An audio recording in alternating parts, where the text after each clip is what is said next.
Vocês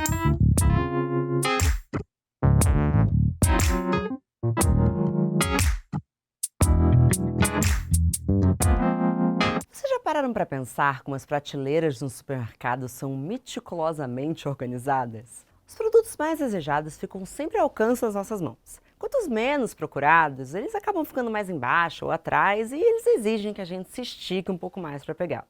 Em 2022, Valesca Zanello nos apresentou a Prateleira do Amor, uma poderosa analogia que vai além de um simples arranjo de produtos à venda. Ela reflete a organização das vidas das mulheres sob o olhar do desejo masculino. Aquelas que estão nos níveis mais altos, facilmente acessíveis, muitas vezes atendem às normas impostas por um ideal de beleza, juventude e submissão.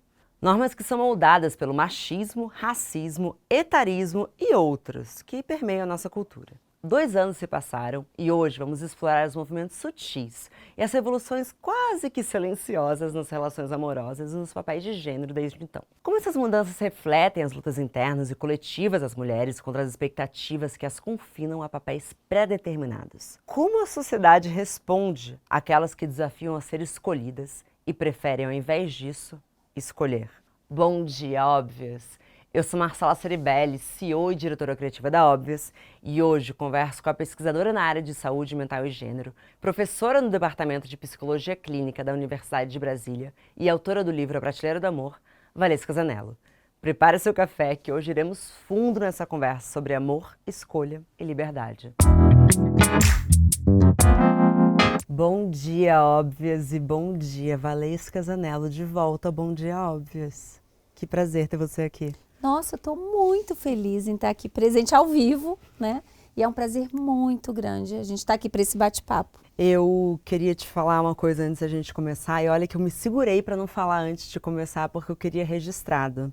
Queria te dizer que o episódio que a gente gravou em 2022, eu estava em um momento um pouco em dúvida, um pouco desanimada com o meu trabalho. E acontece, são fases. Com o seu episódio, os 2 episódios, A Prateleira do Amor e Se Eu Não Quisesse Ser Mãe, eu lembrei por que eu amo tanto fazer o que eu faço.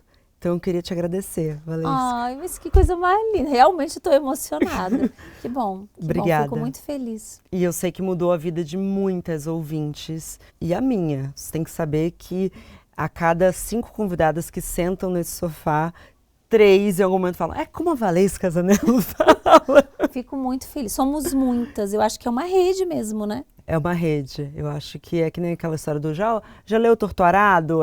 Mas você sabe o que é a Prateleira do Amor? Que não tem retorno.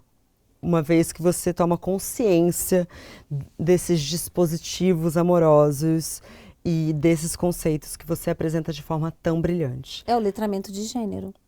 Isso é o letramento, né? Ter nome para vivências que a gente acredita que são particulares, individuais, mas que são estruturais e que dizem respeito a todas nós, né? Ou Sim. seja, a gente politiza o sofrimento e percebe que, enfim, sofremos por coisas muito parecidas. Amei, é verdade, a gente passa a politizar o sofrimento. Então, muitas situações que eu poderia passar sem saber de tudo isso, talvez eu me culpasse. Só que quando você vê, você tem quase um desprezo por algumas situações. É desprezível ver o quanto... Bom, de lá pra cá eu me separei, né? Então agora eu entendo mais da dinâmica, talvez da prateleira. E é tão... beira o patético o quanto os homens, as relações heterossexuais, eles vão lá e escolhem.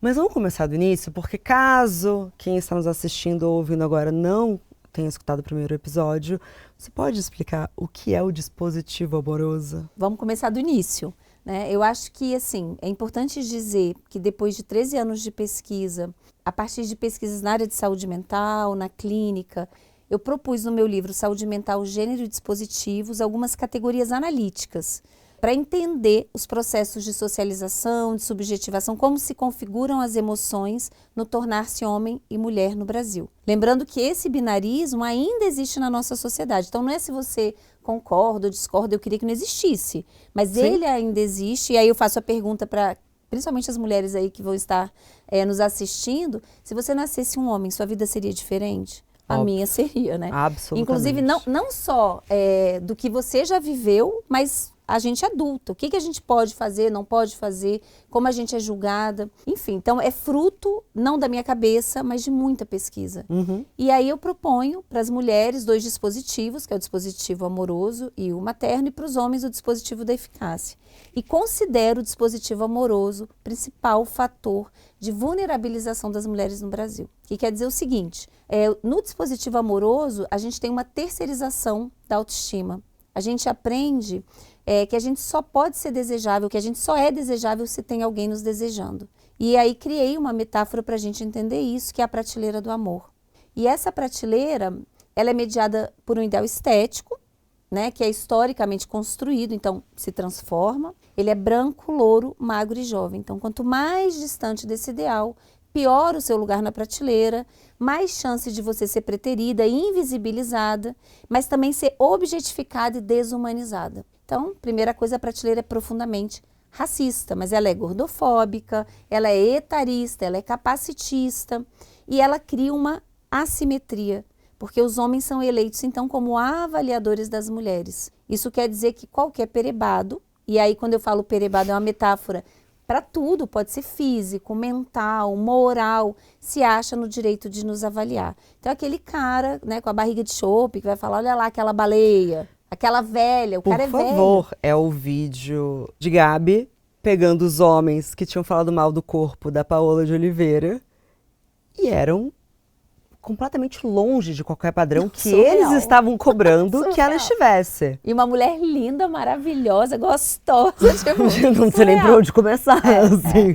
Beijos, Paola. Parabéns, beijos, você Paola, é uma sim. gostosa. Sim. Se a Paola é julgada, imagine as pobres mortais. Exato. Né? Só que essa é a questão, porque quem avalia, a prateleira cria uma lógica que quem avalia as mulheres são os homens, mas também moralmente. Então, aquele homem que comeu metade da cidade e diz, não vou namorar fulana porque ela é uma galinha. Mas quem avalia os homens são os homens na casa dos homens. Então, as masculinidades são homoafetivas e homossociáveis. Esse Explica um pouco o conceito da casa dos homens. Explico. Mas deixa eu só acabar de falar da prateleira, que eu acho, só pra gente finalizar. Olha isso. Eu tô tão pronta. É que assim, a prateleira do amor, o dispositivo amoroso, cria então um botão de vulnerabilidade. Porque a chancela de sucesso é ser escolhida. Então, tudo aquilo que mexe com essa ideia de que a gente é escolhida de alguma forma, gente. Não precisa exclusividade. Então, isso também é importante, porque hoje se discute muito a não monogamia. Pode ser assim, você ser preferida de alguma forma. Né? Aquele cara que diz assim, nossa, Marcela, já tive várias mulheres, mas você vai ser a mãe dos meus filhos, ou você é para casar, ou vou te contar um trauma. Ainda tem uma coisa psicologizante que eu nunca contei para ninguém. Você se sente importante. Isso inebria a mulher. Tô chocada. Qualquer perebado Eles têm feito isso mesmo. Eles têm adorado contar trauma em date. Mas já pousando, usando todo esse discurso dos avanços feministas para mostrar o quanto ele é sensível, mas o quanto que você é importante. Porque ele não contou isso para ninguém. Aí você, nossa. Mas o que é importante? É que esse botão, quando é acionado, inebria. Então, quando a mulher está lá inebriada, né, porque está sendo chancelada, de alguma maneira você é diferente, porque tem a rivalidade na prateleira, você perde a sua capacidade de raciocínio lógico, de avaliação, e transforma esse perebado num príncipe encantado. Sim. Então, esse é um ponto muito importante, né? Muitas mulheres se casam com isso que elas projetam, com o que elas querem que esse homem se torne. Ou seja, o tipo de amor que a gente aprende, ele é identitário. Isso é muito triste. E deixa as mulheres numa situação de grande vulnerabilidade, independentemente de raça, de classe social e todas as outras interseccionalidades. E até alienadas de outras paixões, outras vontades, porque a prateleira toma muito do nosso tempo, né? Não, total. A gente se torna amor-centrada. Então essa é uma frase do meu livro que eu gosto muito. Muito replicada, que é aquela ideia que na nossa cultura os homens aprendem a amar muitas coisas e as mulheres aprendem a amar os homens. Não pode dar certo, gente. Entendeu? Aí isso faz com que a gente coloque 100% da nossa energia e os homens 5, 10. Então sempre tem essa queixa, ou que você ganha muito menos, ou quando a pessoa está sozinha, a mulher está sozinha, que ela está encalhada. Porque uma mulher solteira não é vista como só avulsa, ela é vista como aquela que não foi escolhida. E que está em busca. Deveria estar, né? Deveria, assim, o que se supõe socialmente. O que é exaustivo. Mas você falou sobre uma incoerência. Então nós temos As mulheres que estão nas posições mais altas da prateleira, dentro desse padrão que você citou, e quanto mais distante, menos valorizadas, mas mais fetichizadas? Isso, ela mais objetificadas essas mulheres são. É muito importante primeiro dizer o seguinte, que a prateleira é ruim para todas, né? Então assim, é isso, você pode estar, não sei qual mulher está bombando agora, mas vamos supor, sei lá, Gisele Bündchen mais nova. Então, mas você vai envelhecer, se você tiver chance de viver muito, você pode ter um filho, seu corpo mudar, enfim, gente, 1000 coisas podem acontecer. Então, a prateleira é ruim para todas, mas ela é pior para algumas, que são essas que estão lá no fundo. Sim. Esse fetiche diz acerca do comportamento sexual dos homens e apareceu na minha pesquisa sobre grupos de WhatsApp masculinos. Você não tem noção, por exemplo, de tabelas de pontuação que os homens têm. No carnaval, existe fetiche, por exemplo, capacitista. Então, esses dias agora, porque eu estou escrevendo um livro de tirinhas sobre masculinidades. E eu estava exatamente fazendo uma tirinha sobre essa tabela. Então, assim, tem MILF, mulheres, você sabe o que significa MILF, Sim. né? Mothers I would like to fuck. São mulheres acima de 40 anos. Tem 10 pontos. Anã, 10 pontos. Ex, menos 10 pontos. Mulher bonita. Gente, é uma coisa, vocês não têm noção. Cadeirante, mulher cadeirante também tem um fetiche. A questão é, mulheres que ocupam esse lugar ressentem, né, de uma solidão, onde elas são vistas como um objeto para ser usado sexualmente, mas não são dignas de receber e de estabelecer um relacionamento afetivo. Que é o clássico, vem aqui para casa... O cara... Lanchinho da madrugada, é assim que os homens chamam. E a gente tem o delivery, o lanchinho da madrugada, às vezes você ainda vai lá consumir na casa da pessoa. O delivery é aquela... mulher que o homem liga, sei lá, 2 horas da manhã, não ficou com ninguém, não deu certo. O que você tá fazendo? Não quer vir pra cá? Tô sem sono. Vamos ver o Netflix e tal. Ainda pede às vezes pra ela trazer uma pizza, uma comida pra ele. E também comê-la, né? Só porque eu acho que é importante dizer, acontece com todo mundo.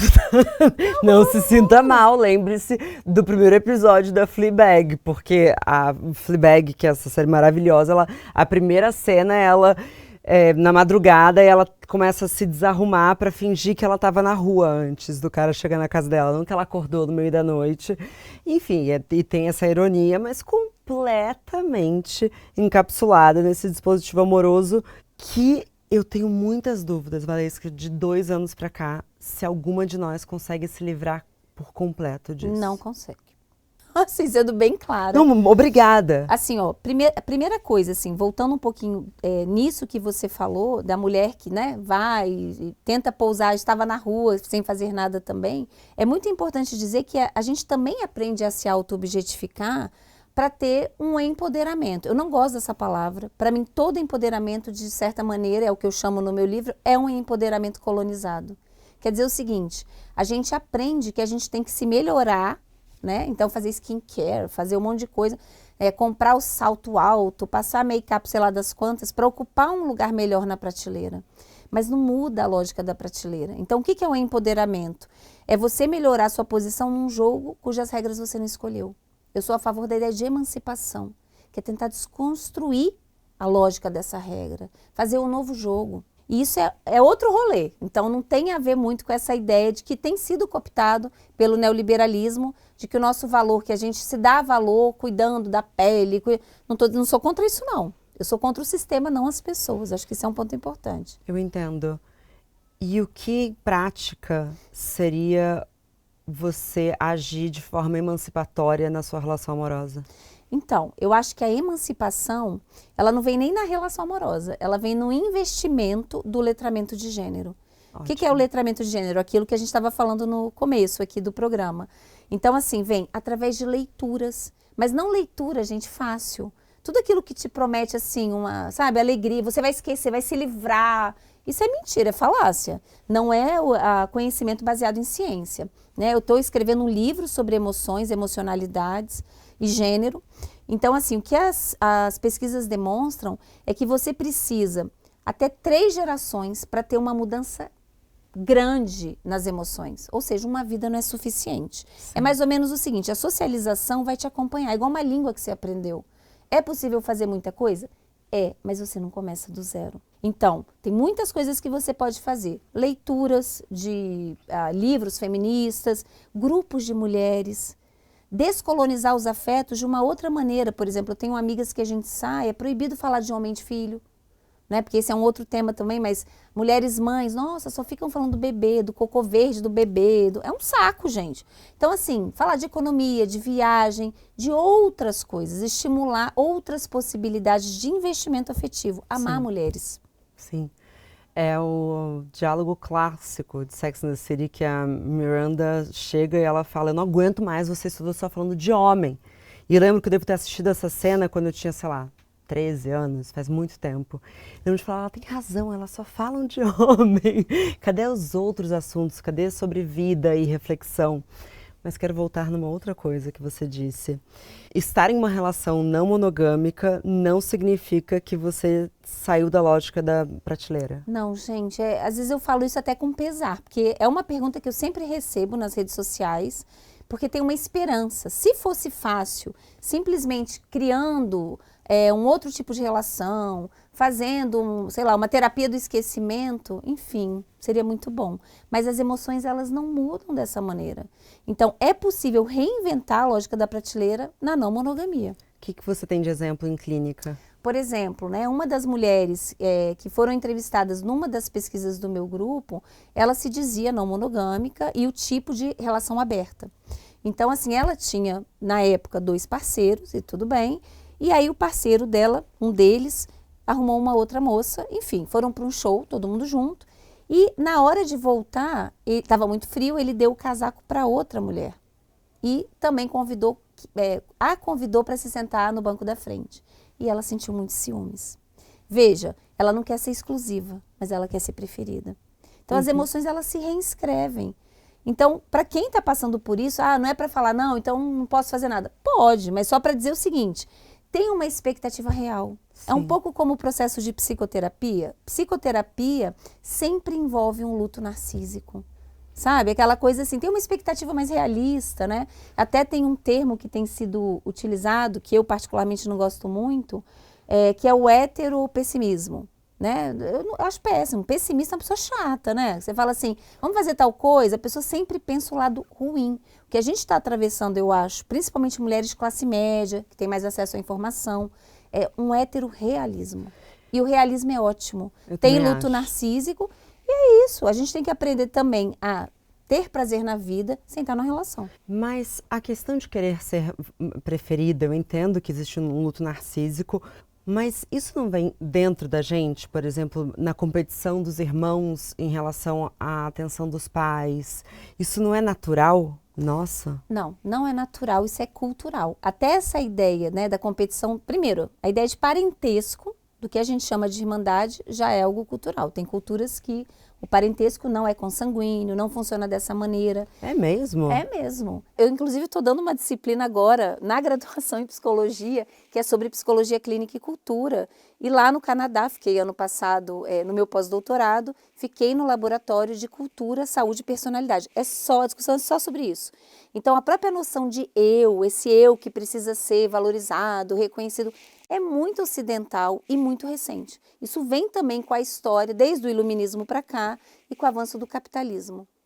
Então, isso não é universal, não é natural, enfim, e traz desdobramentos de sofrimento que são específicos. E a gente estava falando antes de começar que eu acredito que as relações não monogâmicas heterossexuais têm um desequilíbrio de poder, ponto final. Porque se os homens escolhem e as mulheres são escolhidas, olha o número de oferta, olha como não mexe com a autoestima dele. Opa, posso falar? Para o homem, é assim, sabe pinto no lixo? Literalmente, é isso. Por quê? Porque uma das coisas importantes no dispositivo da eficácia, o dispositivo se baseia em 2 pilares, a virilidade sexual e laborativa. O que é a virilidade sexual? É ser ativo sexualmente. E como é que o homem é chancelado? Pela quantidade de mulheres e pela quantidade de tempo que ele mantém a ereção. Então, nossa, dei lá 5, né, sem murchar e tal. É isso. O Brasil, não sei como está agora, mas o Brasil era o 2º país com maior consumo de Cialis, que é tipo um Viagra. E não é porque a gente tem uma legião de broxas. É porque aqui também se tem uso recreativo e é muito mais para um bem narcísico e do prazer da parceira. Então, assim, para o homem, esse discurso é assim, gente, é melzinho, mas para as mulheres não necessariamente. E aí o que eu tenho escutado de mulheres que, enfim, né, abrem a relação ou propõem outros arranjos não monogâmicos, é que elas começam a se sentir culpadas, porque o parceiro vai exercer e para ele, pela socialização na masculinidade, é muito tranquilo, mas ela não consegue. Então ela diz assim, nossa, eu acho que eu sou muito careta, por que eu não consigo? Eu devo ter algum problema sexual. Até porque a socialização de nós mulheres liga o nosso valor ao recato sexual. Nós vamos falar disso ainda sobre os xingamentos. É triste, gente. E o quanto isso pode nos aprisionar numa relação, porque às vezes a gente confunde amar o outro com o amar ser escolhida. Total. Olha só, aí eu acho que você traz um ponto muito importante, Marcela, que é o seguinte. O que eu tenho percebido? Que muitas mulheres, né, nessa angústia de ter consciência do dispositivo amoroso e, assim, na vontade mesmo de dar uma resolução, elas racionalizam a aceitação de uma relação monogâmica. Não porque elas estejam preparadas e seja o que realmente elas querem. O que é a racionalização para a psicanálise? É você dar justificativas aceitáveis para aquilo que para você seria inaceitável. Então, não, olha só, não é que ele me trai, é que a gente tem um combinado, mas aquilo me machuca. Uma das coisas que a gente aprende no processo terapêutico é reconhecer os seus próprios limites, gostando ou não deles. Claro. E sobre o que aquilo significa sobre você. Eu vou te contar uma situação que aconteceu recentemente, porque eu estava num grupo de amigas, não vou citar quem é quem, porque isso aqui vai dar problema para mim depois, mas estávamos falando sobre a prateleira do amor, e uma delas falou, eu não sei como desconstruir dentro de mim a ideia de que vai ter um grupo de homens ali do lado, e eu vou olhar para o cara mais gato e vou falar, esse é quem eu quero. Sendo que eu sei que quem talvez me tratasse melhor é o amigo barrigudo. E aí essa outra amiga falou, eu já tenho medo do seu amigo barrigudo. A minha conclusão era que a gente às vezes nem sabe o que a gente deseja, mas o cara mais gato do grupo nos querer continua sendo o nosso eu narcísico, ficando satisfeito com ser escolhida. Sim, olha só, gênero é uma categoria interacional. Então, assim, o que os homens aprendem, né, dentro da relação com a prateleira? A chancela da masculinidade, geralmente pela virilidade laborativa, ou seja, ter grana, ter status, aumenta o acesso dos homens à prateleira e a mulheres bem localizadas. Então, é muito diferente pegar a Zezinha da esquina ou a Marina Rui Barbosa. Mas quem vai chancelar esse valor são os parceiros. Nossa, pegou a Marina, uau! Mas calma, você acha que fama ajuda as mulheres na prateleira? Fama, não é que ajuda elas terem um bom parceiro, mas ela passa a ser visada como um troféu. É pavoroso, Valesca. Não, eu sei disso, mas calma aí. Só que olha só. Você tá mexendo em traumas pessoais, Neus. Só que olha só. Não, gente, tá difícil para todas as héteras, tá? Mas olha só. É interacional porque, para nós mulheres, também, se eu sou escolhida pelo Zezinho da esquina ou por um ator, um galã, né, de novela, eu faço um upgrade na prateleira do amor. Então, isso é muito importante. Quem te escolhe o jogo dessa relação também é dado por essa chancela de sucesso dentro do ideal de gênero, entendeu? Sim, faz sentido. E os homens conseguem ainda usar a gente para se valorizar mais. Não, total, porque quem avalia são os parceiros. Lembre disso, assim, não importa o que as mulheres estão falando, né? Então, você já deve ter vivido a situação que você fala uma coisa genial, sei lá, pro seu parceiro e ele nem escuta. E aí, vamos ver o Netflix? Aí você sai no outro dia, vai pro restaurante, tá lá com o melhor amigo dele, o brother dele, diz a mesma coisa. Ele, uau, cara, Marcela, olha, cara, o cara é gênio. Filho é da a puta. mesma coisa. Sim. Mas o que aconteceu comigo... Amor é entre homens. Eu vou contar também para avisar as ouvintes, vai que elas encontram. Esse cara saiu comigo uma vez, nunca mais saiu comigo. E desde então, várias amigas em comuns falam que ele fala que ele sai com frequência comigo. E eu sei que é para usar o bom dia óbvio. Então, assim, se você sair com um cara que disser que saiu comigo... É ele. Foge! É ele. Mas acho que fama atrapalha, porque dá poder para as mulheres e tira o palco deles. Sim. Então, é o que eu vejo das minhas amigas famosas. Sim. Na verdade, eles colam, eles veem um jeito deles pegarem um pouco da fatia do bolo. Sim. Então, eles às vezes começam a ganhar seguidor. Sim. Pegam dinheiro emprestado. Mas você entende que faz, dentro da casa dos homens, ele também é muito mais chancelado pelos amigos? É diferente pegar você ou pegar uma desconhecida. Então, Pode não ser. é por você, né? No fundo, gente, assim, até quando eu fico pensando, me perguntam muito isso, mas, nossa, o que eu faço com esse letramento? Que eu comecei a ser chata na minha relação. O homem só vai ficar com você se ele estiver realmente apaixonado. Porque ele vai olhar pro lado, tanto de dispositivo amoroso, eu vou ficar com essa chata, que tudo, né, dá umas catracadas e tal. Só que para um homem, ele ressente o apaixonamento e o amor como uma falência na masculinidade. Porque tornar-se homem é se embrutecer. E, inclusive, em relação às suas próprias emoções. Tanto é que ele vira motivo de zoação. Mas nessa evolução histórica da virilidade, você acha que o Brasil tem o ideal de virilidade mais bruto que em outros lugares? Aí a gente tem uma questão muito importante, que até desenvolvi muito ano passado. Nessa minha estadia no Canadá, eu organizei, presidi, supervisionei um grupo onde a gente tinha estudantes de vários lugares do mundo. Muitas mulheres, tinham 2 homens, mas assim, da China, do Irã, da Rússia, da Ucrânia. Foi super interessante. O que eu percebo? Os dispositivos têm tudo a ver com sociedades ocidentais e ocidentalizadas. Então, os países que foram colonizados pela Europa, a gente vai ver lá o dispositivo. Mas aquilo que foi encontrado é diferente. Então, por exemplo, aqui a gente tinha cultura indígena, a gente teve 400 anos de escravização. Então, imagina um bolo. A gente tem ingredientes em comum, mas a gente tem alguns ingredientes diferentes. Se num você bota limão, no outro você bota morango, os dois vão dar um bolo, vão ter algumas coisas parecidas, mas não é o mesmo bolo. Sim. Então, esses dispositivos têm a ver com esse processo de colonização, entendeu? Entendi. E o Brasil é uma amostra, é um país extremamente sexista, então eu acho que aqui é muito mais explícito. Em alguns países que se dizem, e os índices também apontam para o fato de serem menos sexistas, eu percebi sexismo mais velado. Quer dizer, aqui não tem nem vergonha na cara. Não, gente, aqui, olha, até quando eu propus a criminalização da misoginia, eu fiquei impressionada. Muita gente que apoiou a criminalização da homofobia, da transfobia, do racismo, foi contra a criminalização da misoginia. Não dá para entender.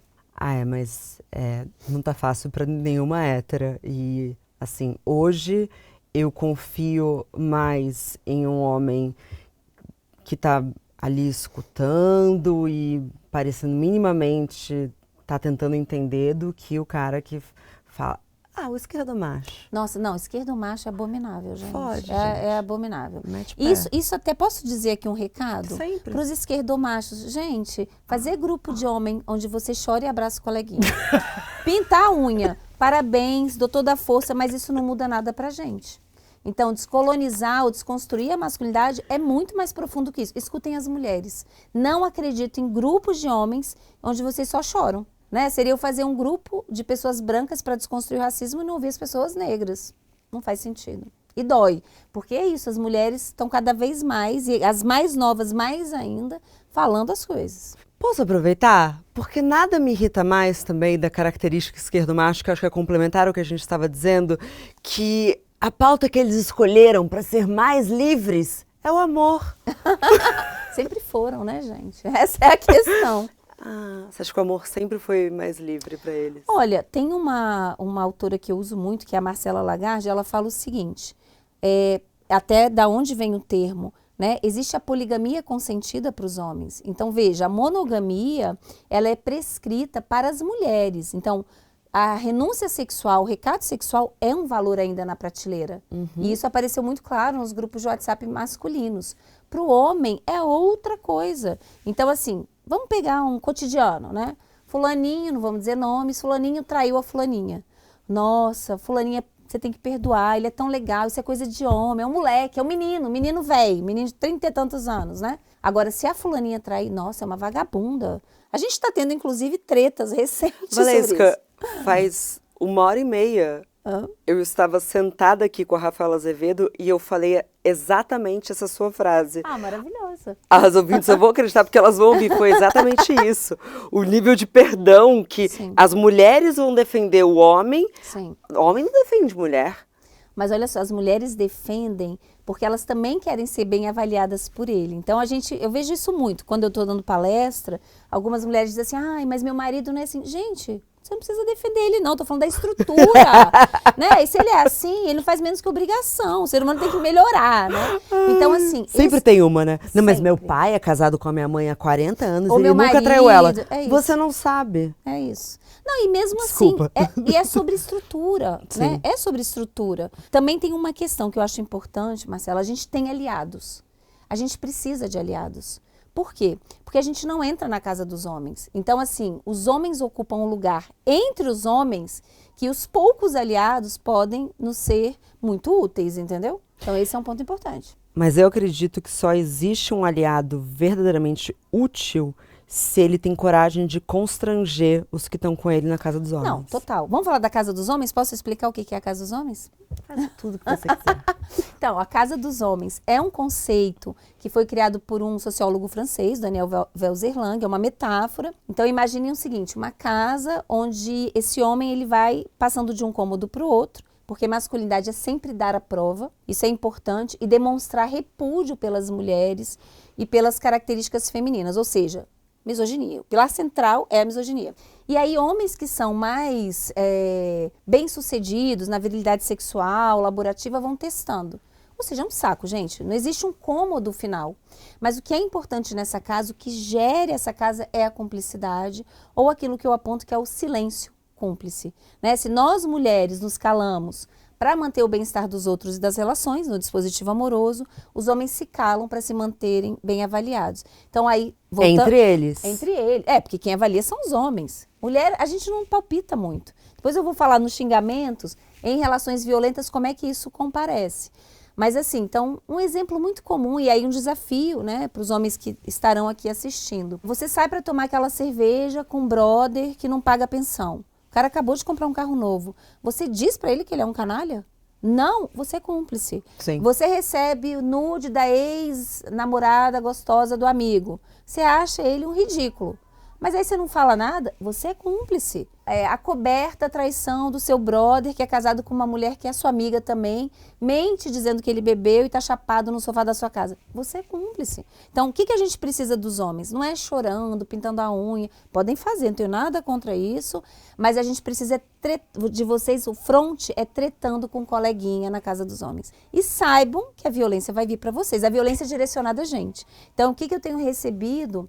Muitas vezes, assim, de relato dos homens nas redes sociais. Nossa, professora, eu comecei a tretar aqui no grupo de WhatsApp dos meus amigos, só tinha foto de mulher pelada. Começaram a dizer que, você agora virou kiwi, por fora peludo, por dentro fruta. Não gosta de mulher. Gente, é infantil, né? E alguns... Esperava algo melhor. Eu também. E alguns, inclusive, saíram desses grupos, assim, pela quantidade de violência. Mas essa é a violência que nos acostumaram. Para as mulheres, a gente não pode se acostumar com lixo, né? Eu já ouvi isso de um amigo meu, que ele se sente isolado. Desde que ele começou a comprar as brigas e apontar os erros, eu sofro de uma solidão. Sim.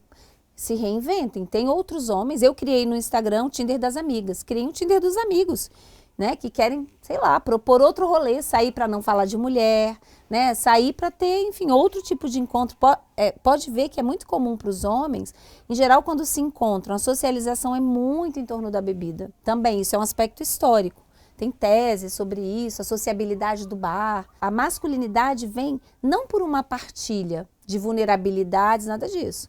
Então, vem por um estabelecimento de uma cumplicidade, mas também onde existe muito pouco espaço para realmente se mostrar, enfim, partilhar outras questões que não seja essa chancela de pertencimento que é a objetificação sexual das mulheres. E aí o álcool cai com um dos muros que eles têm na frente. Eles se permitem ficar mais vulneráveis com os amigos. Não, porque também não falam disso, né? Eu acho que o álcool vira o teste desse embrutecimento. Porque também, por exemplo, se você diz, não, vou pedir um suco, viado.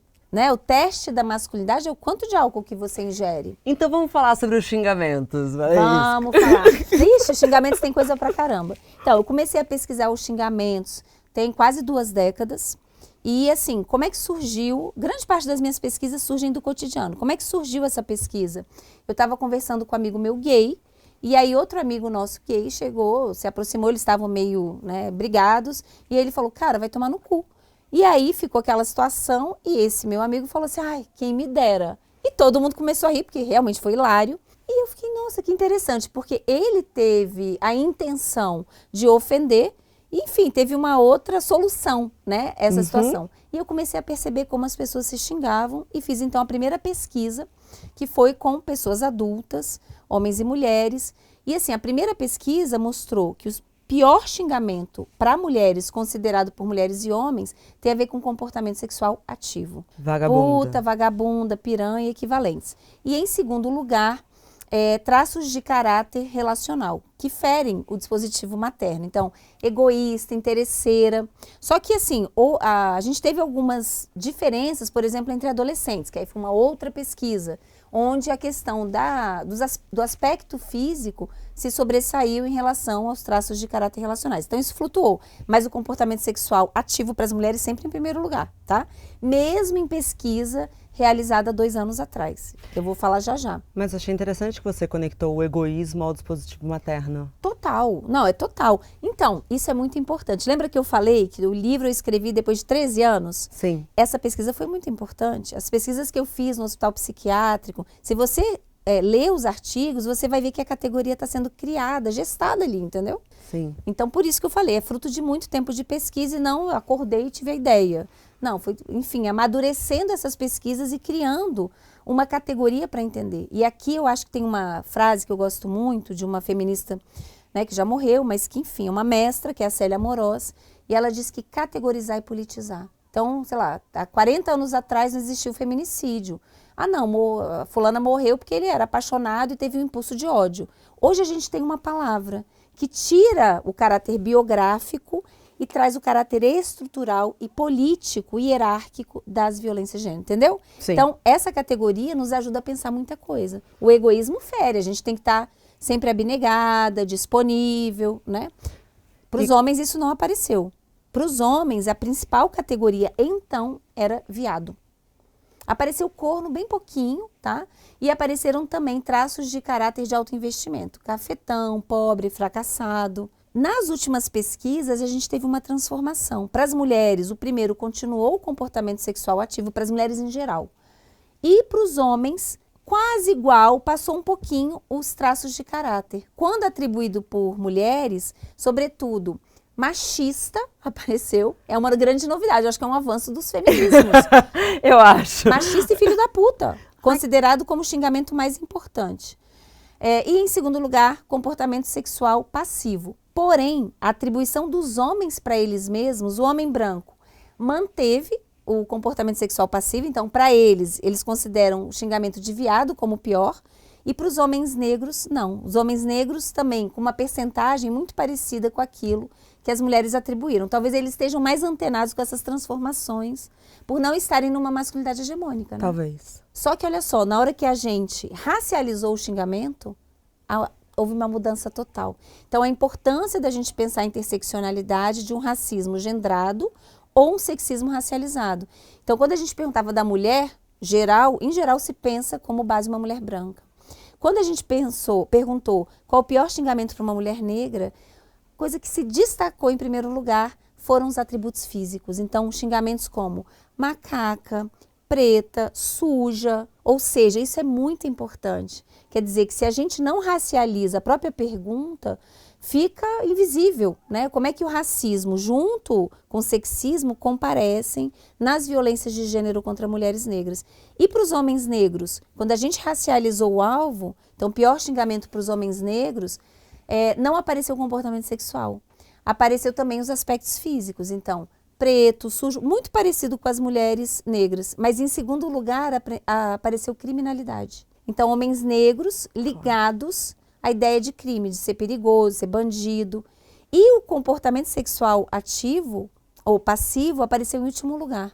Ou seja, para quem não sabe se vai na padaria tomar um tiro de um policial, o cu é o que menos importa.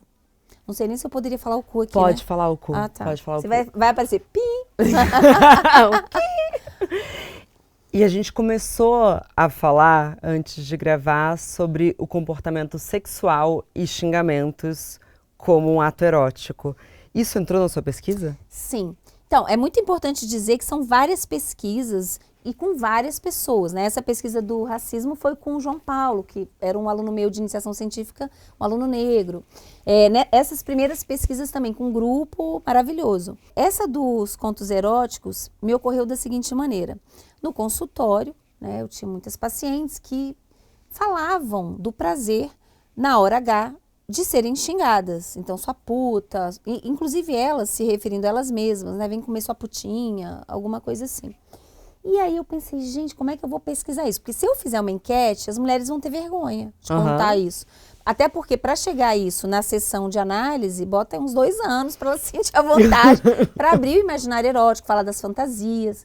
E aí me ocorreu de pesquisar, então, os principais sites pornográficos brasileiros. A gente elencou os 4 maiores e pegamos os 10 contos mais lidos, os 10 mais votados e os 10 preferidos. E a gente elencou as palavras usadas para excitar. E foi muito interessante, porque 80% das palavras eram xingamentos atribuídos às mulheres. E o mesmo xingamento que era usado para ofender na esfera pública. Então, puta, piranha. E desses xingamentos, grande parte eram os homens xingando as mulheres. Mas também, assim, 40%, 45% mulheres se referindo a si mesmas. Então, vem comer sua putinha. E para os homens, esses 20%... Mas elas estão sendo dirigidas. Talvez um homem tenha pedido para elas falarem isso. Não, muitas falando no conto, assim, vem cá, seu cafajeste, seu putão, seu garanhão, vem comer sua puta. Não, elas falando. Mas não dá pra saber quem escreveu o conto, né? Não dá. Mas acontece assim, tinha conto que tinha 3, 4 milhões de votos. É muita coisa, né? Então, de voto? É, porque a pessoa lê e os preferidos ela volta e vota. Entendeu? Ah, entendi. Ou seja, provavelmente se masturbou e ainda voltou para dizer, é ótimo, né? É 5 estrelas, o que você gostou? É isso. Boa narrativa, bom senso de humor. É isso. Agora, esses 20% para as mulheres, que foi o que eu achei mais interessante. Por quê? Na verdade, as palavras utilizadas não eram xingamentos, né? Para os homens, não eram xingamentos, eram elogios. Porque nessa pesquisa sobre xingamentos tinha uma parte também, quais são os principais elogios para homens, mulheres e tal.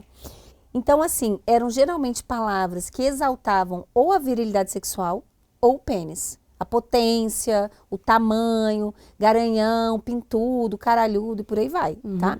Então, assim, só apareceu o xingamento numa pequena parcela. E nunca era contra o homem, era o próprio homem, protagonista do conto, usando contra um terceiro. Então, exemplo, vem cá, sua putinha, tô aqui te comendo enquanto seu maridinho, corninho, tá trabalhando. Então, era ele falando de um terceiro, geralmente era corno. Ou seja, ele era duplamente viril, chancelado duplamente, porque ele estava subjugando uma mulher e outro homem.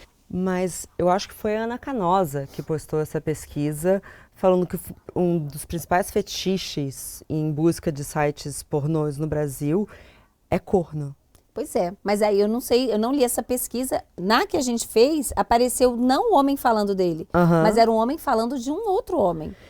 Mas me parece que se eu conectar esse dado com a casa dos homens que eles querem impressionar um ao outro, no final das contas, tanto faz ter uma mulher aqui. Eu venci outro homem.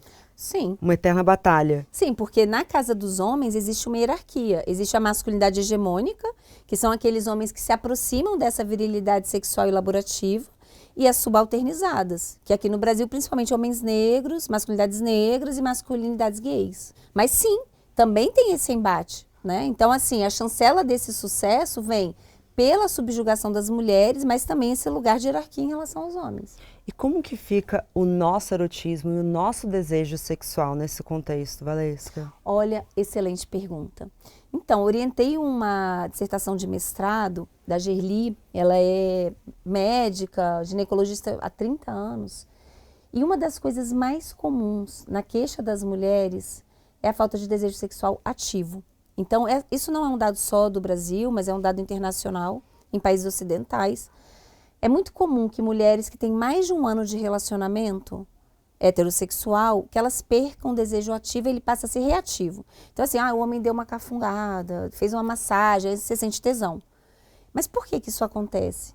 Então, a gente fez entrevistas e o que apareceu muito forte foram questões mesmo ligadas ao dispositivo e à educação. A gente tem uma educação que, mesmo que tenha uma aparência de ser libertária, ainda é muito repressiva com a gente. Eu tenho uma opinião pessoal sobre isso, baseada em nenhuma pesquisa, mas é uma opinião minha. Observando e conversando com tantas mulheres e sendo muito atenta às mulheres ao meu redor, eu sinto que nesse jogo do amor, sedução, relacionamentos, nós mulheres temos poucas armas nessa batalha. E, infelizmente, o sexo parece que pode ser usado como uma arma nossa. Então, é muito comum uma mulher, quando ela quer conquistar esse homem, dar de tudo nesse sexo e fazer tudo que ele quer, certificar de que está muito gostoso para ele, para que ela possa conquistá-lo. E depois de um ano, talvez ela já tenha algum nível de segurança, ou então eu espero que ela já tenha algum nível de segurança. Então ela cansou de fazer o sexo pro outro. Porque faz muito tempo que ela não goza. Exatamente. Sim. Não, é performance. Certeza. Olha, eu sempre falo isso assim nas minhas aulas. Eu acho que a gente tem um diálogo de 2 monólogos. Porque assim, no fundo, eu acho que os homens transam muito mal. Isso apareceu na pesquisa também com as mulheres. Eu fiquei impressionada. Gente, esses homens, vamos fazer uma aula aí de educação sexual para os homens. Um bando de perebado, péssimo nas preliminares, sexo britadeira. Não tem mulher que tem tesão no negócio Amor, desse. tem esquerdomacho que não sabe onde fica o clitóris. Só que é isso, as mulheres, elas aprendem a usar o sexo como um teatro, porque o que elas querem não é exatamente na terceirização da autoestima, manter esse outro que mantém a autoestima delas, querem se sentir escolhidas. Então elas vendem um produto fake. Eu acho que esse é um ponto importante. Isso me lembra uma paciente que eu tive, eu lembro quando ela, há muitos anos atrás, ela chegou, tinha um cara muito afim dela, ela não dava trela, e aí ela resolveu sair com esse cara. Então ela chegou, se deitou no Djavan e falou assim: foi uma merda. Aí eu falei, nossa, e aí? Mas eu fingi muito bem. Então, pra quê? Ela queria que o cara continuasse atrás dela, entendeu? Ela não falou, meu filho, você não sabe transar. A gente não faz isso em geral, né? Então, assim... É importante dar alguns sinais.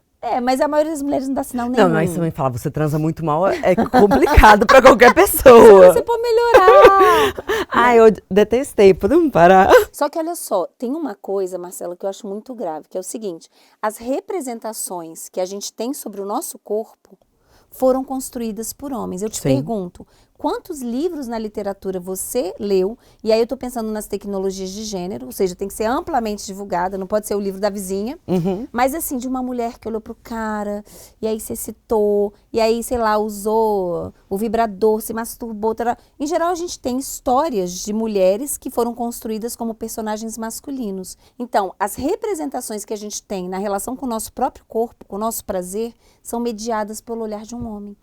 Claro, isso é muito os problemático. principais xingamentos têm a ver com a nossa sexualidade. Então, você é uma puta, você é uma vagabunda. Como é que a gente vai explorar a nossa sexualidade se ela também é motivo de vergonha? Sim, e te dá o valor na prateleira, né? O menininho que vai se trancar no banheiro e ficar horas com o chuveiro ligado, o pessoal ri. Mas se a menininha estiver aqui brincando de cavalinho, se masturbando, provavelmente o pai vai dizer, nossa, ninfomaníaca. Exato, Sim. A gente é castigada o tempo inteiro. Sim. E existe uma diferença desse efeito no erotismo entre as mulheres que estão nas prateleiras mais altas daquelas que estão nas prateleiras mais baixas? Não necessariamente. Eu acho que é uma ótima pergunta. A gente tem visto, nesses últimos tempos, algumas celebridades que ficaram conhecidas no Brasil como sex symbol. Ou seja, aquela mulher, caras e bocas e tal, que você fala, nossa, vende uma imagem, um vulcão na cama. E que anos depois... já mais envelhecidas ou bem elaboradas em muitas questões dizem, olha, eu nunca tive um orgasmo. Naquela época eu não sabia nem o que era o sexo, era ruim a minha vida sexual. Eu acho que isso mostra esse descompasso. Mas vender essa auto-objetificação, essa ideia, né, de que você vai dar um prazer inesquecível, também é uma tentativa de ser escolhida. É triste, né, gente? É muito triste, mas eu trabalho com realismo e você também. A gente não tá pessimista aqui. Não, realismo liberta. Exato. Ah, isso é uma questão importante. Em todas as pesquisas que a gente tem feito no meu grupo, mesmo que não tenha sido objetivo, né, pesquisar especificamente isso, o letramento de gênero protege a saúde mental. Então, seja de mulheres que estão no lugar ruim da prateleira, seja no envelhecimento, seja no sofrimento em relações violentas, o letramento que promove o realismo é libertador. Não tenho a menor dúvida. Troca as lentes. É porque você percebe que não é um problema biográfico, né, uma brincadeira que eu sempre faço, não é o dedo que está podre, gente. É que realmente está difícil achar aí uma agulha no palheiro. Os homens estão muito adoecidos no nosso país. Qual você acha que são os sintomas que eles sofrem? A gente também tem uma crise da saúde mental entre os homens? Tem sim. Mas assim, olha, esse é um ponto importante. As mulheres sofrem por uma hierarquia onde elas estão numa categoria inferiorizada. Os homens sofrem para tentar se manter lá em cima. Eu acho que esse é um ponto importante. Então, em geral, os homens, por exemplo, em casos de depressão, a gente vai ter aí o não cumprimento da prescrição da virilidade laborativa, porque o trabalho é identitário para os homens como não é para a gente.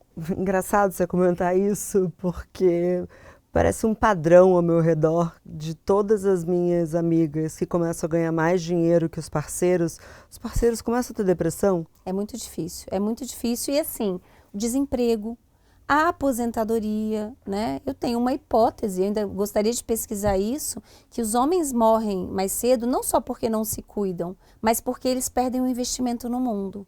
A gente fez uma pesquisa sobre envelhecimento e gênero, já cruzando tanto a questão da heterossexualidade, quanto também aí homens gays e mulheres lésbicas, e eu fiquei impressionada. Eu achei que as mulheres hétero, elas iam estar numa posição muito pior. E me impressionou que os homens héteros estavam na pior posição. Por quê? Eles perdem o ponto identitário da virilidade laborativa e da virilidade sexual. Então, o que eu vi no discurso deles? Era um discurso sempre para o passado. Minha filha, eles falavam isso, já fudi em tudo que é lugar. Tinha um que falava assim, já fudi em Roma, já fudi na Itália, já fudi na Hungria. Tipo assim, ele era um furor sexual, mas no passado. Eu quero ser essa velha.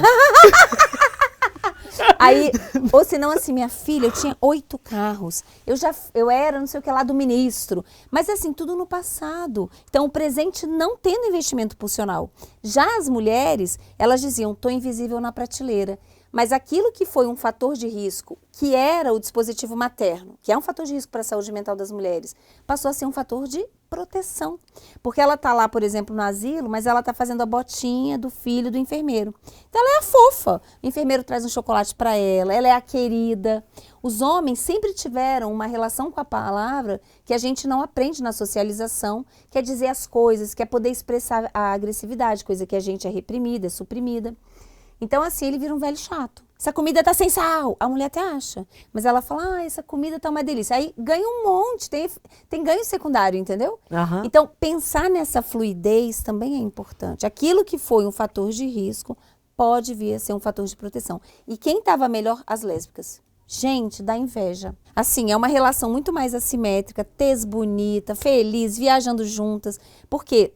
Não se rompe com dispositivo amoroso necessariamente, é uma coisa que eu sempre bato. Subverter a heterossexualidade não necessariamente subverte os dispositivos, mas a gente tem um dispositivo amoroso e outro. Então se Pode dá explicar muito... o que isso significa? Do quê? O que é não subverter o dispositivo amoroso em relações lésbicas? Quer dizer o seguinte, o conceito de pessoa não é só um conceito anatômico-fisiológico, é um conceito sociológico-antropológico. Dito de uma maneira simples, cada cultura define o que é uma pessoa. E qual é o ideal para você chegar a ser uma pessoa. Você não nasce pessoa, você se torna pessoa, se tornando um membro efetivo daquela cultura, daquela comunidade.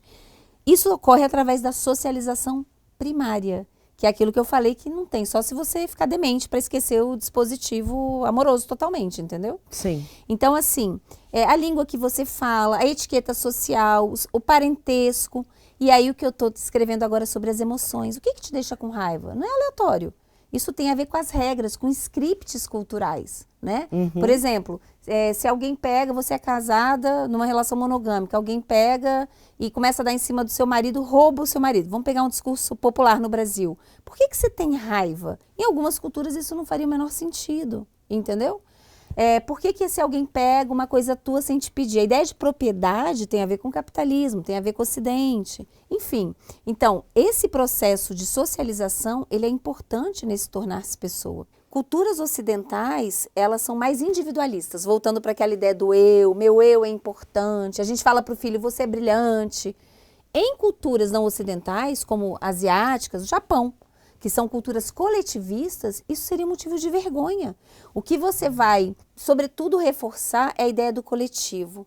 servir o coletivo está muito antes de se afirmar. Sim. Então, esse é um ponto importante. Esse processo de socialização é muito importante. No caso das lésbicas, então, se subverte a heterossexualidade, que é uma matriz importante na nossa cultura, que vem do catolicismo, sexo procriativo, que é, se a gente for pensar, nem 1% do sexo que a gente faz, né? A maioria das pessoas transa para não reproduzir. Então, assim, é uma subversão de um valor importante. Porém, o tornar-se pessoa na nossa cultura ainda é marcado pelo binarismo, tornar-se homem e mulher. Nesse tornar-se mulher, as lésbicas são socializadas nesses dispositivos também. Só que a diferença é que numa relação hétero, a gente tem assimetria. No caso das lésbicas, a gente tem 2 dispositivos amorosos. Por que a Lei Maria da Penha protege a mulher lésbica vítima de violência? Porque ela está vulnerável como qualquer outra mulher. Uma mulher, inclusive, pode ser abusiva e tentar lucrar com o dispositivo amoroso da outra. Sim. E isso já apareceu em pesquisas que eu fiz sobre a gordidade, que é a vivência de estar gorda. Né? A gente pode depois falar disso se quiser, mas assim, por que se brinca no mundo lésbico que mulheres lésbicas não namoram, se casam, que mal ficam, já vem com um caminhão de mudança? Porque são 2 dispositivos amorosos. O mundo gay é outro universo. Meu livro já agora tem uma parte enorme sobre isso. Tô ansiosa para ler. Não, o livro tá massa. Fiz muitas entrevistas, as falas, é muito diferente. Por exemplo, o mundo gay é totalmente fetichizado, gente. Você imaginar, tem os lontras, os bears, tem um monte de coisa. Lontra? Bicha, pão com ovo. Ixi, tem um monte de classificação. Tem gosto prático sexo, entendeu?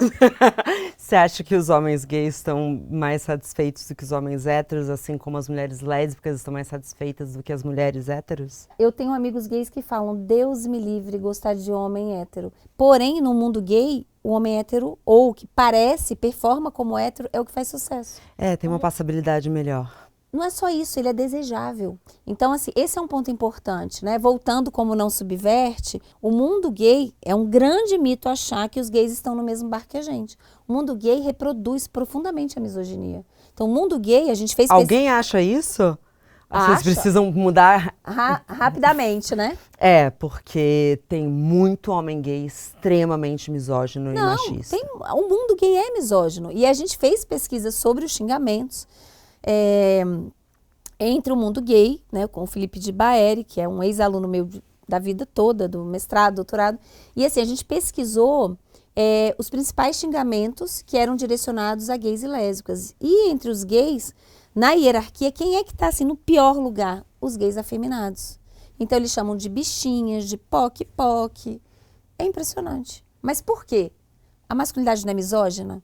Então reproduz isso daí. Né? Então, mesmo aquele gay que sofre a homofobia, e no fulcro da homofobia, no centro, a gente tem uma misoginia, porque é a ideia de que ele se aproximou de performar como uma mulherzinha, mas reproduz essa misoginia contra outros gays. Então, um homem negro gay afeminado pode sofrer o mesmo nível de solidão que uma mulher negra sofre? Ou nunca podemos comparar? Não, eu acho que é diferente. Porque esse homem negro afeminado, ele vai ser acolhido pelo dispositivo materno das amigas, da mãe. As mulheres doam um dispositivo materno muito mais para os homens do que para as mulheres. Eu acho que a gente está num movimento de aprender a se cuidar e se amar. Porque são eles que nos avaliam. Por que tem tanta guardiã de homem? É o que mais tem, gente. A gente aprende socialização. Mas a gente, olha só, eu acho, aí tem um lado meio esperançoso, mas eu acho que principalmente na classe média, quem tem mais acesso à informação, à internet, eu acho que está tendo um movimento de letramento e eu acho que, assim, tem mulheres buscando valorizar essa relação com outras mulheres. E essa é uma fonte nutritiva, eu falo muito disso, que a gente precisa aprender a se nutrir de outras fontes. E eu acho que talvez a mais importante é a gente aprender a amar mulheres e receber amor de mulheres. Eu não tenho a menor dúvida. Eu estava com a minha mãe agora na Bahia, ela foi comemorar os 60 anos dela, eu encontrei ela e outras 4 grandes amigas nessa casa de praia. E quando eu vi, são todas mulheres entre 60 e 70 anos, estávamos de pijama na cama de uma delas e rindo e contando história. E eu pensei, como essas mulheres são mais felizes do que uma mulher da mesma idade delas que está agora pegando a cerveja pro cara enquanto tá assistindo futebol. Ah, total. Não, e é isso, assim, em geral, se a gente pensar, vamos pensar nas nossas experiências. Claro que existem exceções, mas em geral, a gente tem um nível de conversa milhões de vezes melhor com outra mulher do que com homem. Porque eles não aprendem a falar de si, enfim, podem sentir, mas não expressam, não tem nem essa habilidade, muitas vezes, comunicacional, de nomear, acham que é perda de tempo, que é besteira, que é coisa de mulherzinha. Não, mas eles têm me contado muito os traumas deles. É a maneira deles me colocarem no dispositivo. Pô, mas você quer ser psicóloga? Não, né? Não, eu odeio, eu odeio. Isso, aí saiam desse lugar. Eu tento, entendeu? Eu já dou uma cortada, mas tem esse podcast, né, que é o inferno, que eles acham que eles chegaram a hora deles se provarem como os verdadeiros homens desconstruídos. Ó, eu quero dizer uma coisa para quem tá nos assistindo, posso? Claro. Muito importante, gente. Gostem do homem que vocês têm como eles são. Amor não é investimento na bolsa. Então, assim, não esperem que você vou namorar ou casar, porque ele vai se tornar. Se você ficar com perebado, a chance de morrer com perebadão é alta. Não se apaixone pelo potencial. Não mesmo. Sério. Não, até porque assim, aí eu acho que tem tecnologias de gênero, vamos destacar isso, porque a gente é bombardeada disso o tempo inteiro, e esse roteiro é sempre reinventado, que é a Bela e a Fera. A gente teve Bridgerton, que bombou, né, na época da pandemia, mas é um cara perebado, não precisa ser feio. Quando eu digo perebado é isso, é o cara que é chato, é grosseiro, porque ele tem um trauma, dane-se, ele que vai resolver o problema dele, né? E aí a mulher insiste, ela é legal, e no final ele se torna um príncipe encantado. Gente, não caia nessa. Não. No final, você vira uma sapa deprimida. E ele vai arrumar outra princesa para estragar. Exatamente. E vai ser mais jovem. Com certeza. Porque isso na prateleira vai fazer diferença. Lembra a chancela dele? Aham. Exato. Aí ele apareceu com uma mulher mais jovem no grupo, ele se valorizou. Eles têm a capacidade de reciclar o valor deles. E pra gente a tendência é só piorar? Não. Aí eu quero trazer uma coisa aqui que tá no meu livro, eu explico sobre isso. A Célia Amorosa, ela diz o seguinte, que os homens, eles são iguais e as mulheres são idênticas. Não vou explicar isso muito bem. Leia o livro quando eu lançar, porque eu explico isso bem. Mas assim... Volta aqui quando lançar. Volto com todo o prazer. Vamos falar das emoções, porque aí vão ter as frases. Mas assim, o que quer dizer que nós somos idênticas? Idêntica é aquela que não tem diferença. A gente é um instrumento. Então assim, vou dar um exemplo para deixar clara a ideia. Fulano largou a fulana por uma mais jovem. Todo mundo fala, nossa, só tá sendo homem. Fulano largou a fulana por uma mulher 20 anos mais velha. O quê? Ou da mesma idade. Tá entendendo? Tem que ser por um produto melhor. Mas essa fulana mais velha pode ser uma pessoa interessante. Ela não é um sujeito, um indivíduo. Então, nós somos idênticas. Os homens são iguais, porque a ideia de igualdade é estabelecimento de uma relação simétrica. Com a gente, a relação é assimétrica. Não sei se deu para entender. Não, eu entendi perfeitamente. É triste. Pois é, no meu livro tem uma parte só... Gente, o livro tá legal. Tô doida para acabar, não aguento mais. Eu fiz uma pesquisa com pessoas que buscavam a cirurgia bariátrica. Por quê? Porque eu queria ver, eu falei que a prateleira é lipofóbica, e eu queria ver o efeito e a intersecção com o gênero. E assim, foi muito interessante. Primeiro, né, eu falei que quanto mais atrás da prateleira, maior a objetificação sexual. Então, as mulheres gordas, elas vivem um binômio. Qual é esse binômio? Invisibilidade e fetiche. Então, ou elas são um lanchinho da madrugada, e aí só servem para o sexo e descartadas, né? E também, geralmente, assim, escondido, o cara não vai durante o dia, não quer conhecer ninguém porque é algo vergonhoso perante os outros homens, mas também tem um fetiche. E muitas mulheres usam isso no empoderamento colonizado. Então, assim, vou usufruir, pelo menos eu vou fazer sexo gostoso e vamos lá. Mas, no fundo, também apareceu muito nas entrevistas uma frustração, no sentido de dar o sexo esperando ser escolhida, que a gente já falou um pouco aqui. Claro. Uma coisa que eu acho que é muito importante é que as mulheres solteiras, elas se ressentem muito nessa sensação de não serem escolhidas e vem a fantasia de emagrecer para ter um lugar melhor na prateleira.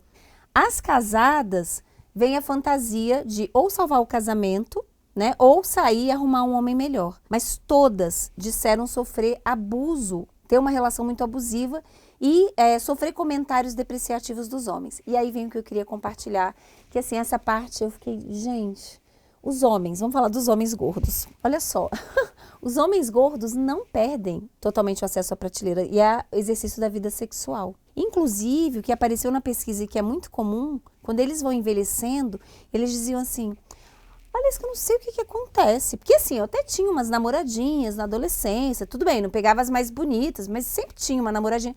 Agora que eu tô velho, não falta mulher, cara. Mas é impressionante. Eu acho que é minha lábia. Então eles associavam, ou porque eles têm uma lábia ótima, gente, a autoestima de homem é delirante, tá? Não interessa qual é o perebado. E aí, assim, o que acontece? As mulheres, quando vão envelhecendo, elas não vão para trás da prateleira. Quanto mais esse homem vai envelhecendo, mais ele usufrui da lógica da prateleira. Porque é mais mulher disponível. Aquela mulher que está beirando os 30 e não se casou e as amigas estão casando, vai batendo um desespero. Primeiro homem que diz assim, bom dia, é esse mesmo, não importa o perebado que esse homem seja. Então, para eles, só vai aumentando a condição desse exercício, entendeu? Nenhum deles ouviu de nenhuma mulher a cobrança para emagrecer. Para as mulheres que queriam emagrecer, o principal motivo era estética e poder exercer o cuidado. Cuidar melhor dos filhos, ter mais disponibilidade para cuidar dos pais que já estão velhos. E para os homens, principalmente saúde, mas sobretudo virilidade sexual. Olha! Para poder manter o pênis ereto, porque antes ele dava 3 ou 4 no dia, agora só dá uma, e para não doer as juntas transando. E eu acho que... Eu gostei dessa. E escutando essas mulheres de mais de 60 anos, e é unânime o quanto elas se sentem mais felizes sozinhas do que quando elas tinham ou estão com um parceiro. Para mim fica muito claro que os nossos desejos são muito condicionados.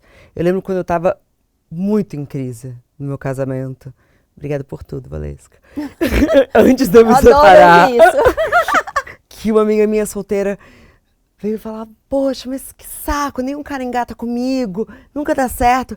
Aí eu, infelizmente, às vezes eu dou umas assim, eu falei, mas o que você quer tanto numa relação? Não é tão bom assim estar numa relação. Ela olhou assim, falei, não, desculpa, amiga.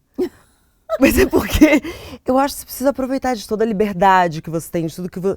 Calma, não é, você não está atrás de uma relação, você pode estar querendo uma pessoa legal para dividir a vida, mas querer uma relação, não queira uma relação. É o dispositivo amoroso total, né? Não é? É o funcionamento. Mas posso falar uma coisa em relação a isso que você está dizendo? Gente, a menopausa pode ser libertadora. Porque assim, o ciclo reprodutivo, você sabe disso, período fértil deixa a gente meio doida, né? Isso merecia até um programa, a loucura no período fértil, devia ter um transtorno, né? Valesca, congela óvulo pra você ver o que é. Então, assim, a menopausa, e aí já tem pesquisa sendo feita, a gente estava até falando disso, né? Como é que o cérebro, ele muda, e a gente tem uma espécie de regênese. Tem pesquisas hoje demonstrando que a fase mais feliz das mulheres começa a acontecer depois de 4, 5 anos da menopausa. É o ápice, gente. E é quando as mulheres vão enviuvando. Que é uma coisa que eu também tenho ouvido de mulheres viúvas. Claro que elas não vão poder dizer isso por aí, que vão, né, julgar, que mulher perversa. Mas a libertação que é, porque você já foi escolhida, já foi chancelada, sucesso de mulher. E ainda vão ter, né, pena, coitadinha, uma viúva, ficou provavelmente ainda com a pensão e está livre para viver sua vida. Eu fiz um trabalho uma vez, acho que eu dividi isso com você no nosso último papo, mas eu vou falar novamente. Para mim é inesquecível. Eu fui fazer um trabalho dentro de um asilo e as senhorinhas estavam meio fofocando entre elas. Eu puxei uma cadeirinha, fiquei ali e elas estavam falando entre elas, mas meio um segredo, meio... A melhor coisa que aconteceu foi ele ter morrido. E hoje a gente vai pro tango. Elas tinham dança à noite, paqueravam ali. Elas estavam muito felizes. Porque provavelmente, isso eu escutei muito também, o homem controla, não gosta de dançar. Então assim, gente, é complicado. Mas eu espero que a gente consiga ser mais feliz antes disso. A gente merece. Com realismo. Realismo é libertador, gente, é isso. Essa ideia, né, de que não é pessimismo, é realismo. Sejam realistas. Você tá com um boy lixo, com um perebado, saiba que é um perebado. E se quiser tirar algum proveito, tire, mas sabendo onde você tá pisando. Eu vou finalizar fazendo um pedido para as ouvintes e para quem estiver assistindo também na versão em vídeo, no YouTube e no Globoplay. Chame um homem para assistir e ouvir esse episódio. Muito bom, gostei. Por favor, encaminhem você, homem, se você realmente for um aliado, não é bom fazer uma chantagem? Desafio é bom. Se realmente é aliado, manda no seu grupo de amigos. E defende a gente quando Defende, xingarem a porque vai gente. vão vir os haters. Valesca, obrigada. Ai, foi um prazer. Sempre é assim, a gente bate papo, não é? Da outra vez foi da mesma Olha, eu forma. nem sei porque eu fiquei com isso aqui, porque assim, eu não segui nada do roteiro, eu simplesmente vivi. Não, sempre é assim. A gente Sempre. conversa, pode ir aqui noite adentro. Foi um prazer e eu adoro conversar contigo. Muito bom. Muito uma obrigada pelo honra. convite. Obrigada a você. E aí, bora continuar essa conversa nos comentários? Ah, e não se esquece de se inscrever no canal, hein?